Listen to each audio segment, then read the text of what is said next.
Another really annoying thing is old E30s and 3 Series up to 1987, they have issues with the fuel tank.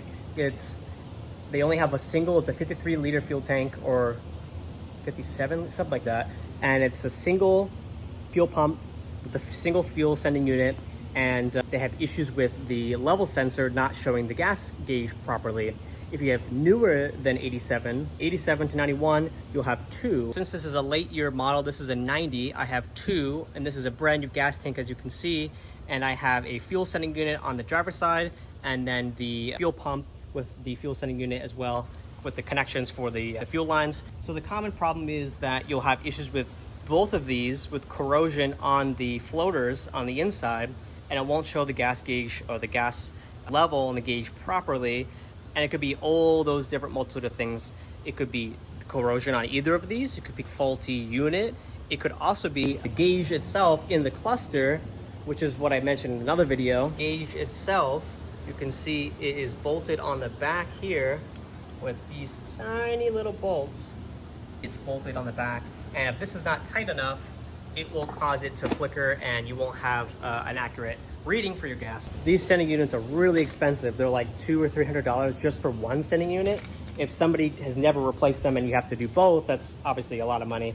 And then you have to still replace the fuel pump. You can replace all the components separately. One cheap thing to check if you've not done anything on your fuel system is the fuel filter. It's like 25 bucks and it's an inline filter. You just replace it from underneath the car, and that's really easy.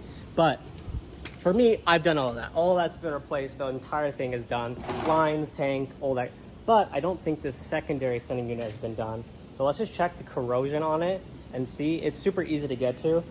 You just pull the back seat, you pull up on the seat, pull that out, and you have 2 covers. They're just some Phillips head screws. It's really easy. It's got little notches on here. You don't have to use a special tool or anything. Just use a flathead and a hammer or a mallet, unscrew it. It's got a little O-ring on it. Make sure you don't lose that in the tank. And in this, you can see it's just a canister inside, sitting inside this lip. And there's a tiny little nut on the bottom here. And it's a 5.5 mil, I'm pretty sure. Yeah, 5.5 mil, really tiny. Oh, nope, we have to replace it. See these little wires? These are supposed to be connected to the bottom here. Corrosion at the top. Usually you just have to clean these and clean the cables off. So how this works is you'll have these 2 cables that it runs on, and it will run electrical current through these 2, the connector here, positive and negative. And essentially as the tank lowers with fuel, the resistance go up, you'll have like 60 ohms. So it will continue to go up and up and up, and at the bottom you'll have like 60, should read.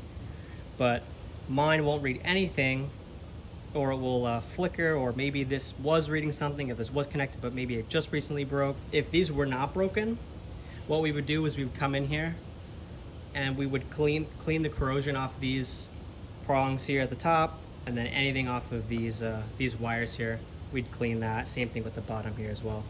And then we put it back together.